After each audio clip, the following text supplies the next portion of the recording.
తప్పకుండా 100 యాటలు మీరు ఆనే కోసినట్టు అమ్మవారు ప్రీతి చెందుతుంది. కాంబినేషన్ గుర్తుపెట్టుకోండి. బెల్లంతో చేసినటువంటి పదార్థాన్ని నివేదన అనంతరం జరగాల్సింది గుమ్మడికాయను అమ్మవారికి 7 సార్లు తిప్పి కొట్టాలి. ఇట్లా కొట్టిన తర్వాత కర్పూరం పెట్టుకొని కొడతారు చాలా మంది. కర్పూరం పెట్టి కొడితే దిష్టి తీసినట్టు, ఊక కొడితేనేమో బలిచ్చినట్టు. బాగా గుర్తుపెట్టుకోండి. ఈ చిన్న వివరణ దీంట్లోనే కొంచెం తిరకాస్తుంటది.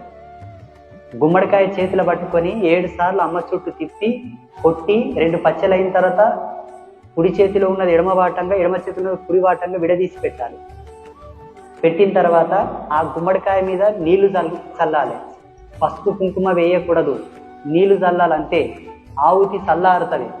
గుమ్మడికాయ కొట్టిన వెంబడినే కొబ్బరికాయ కొట్టాలి.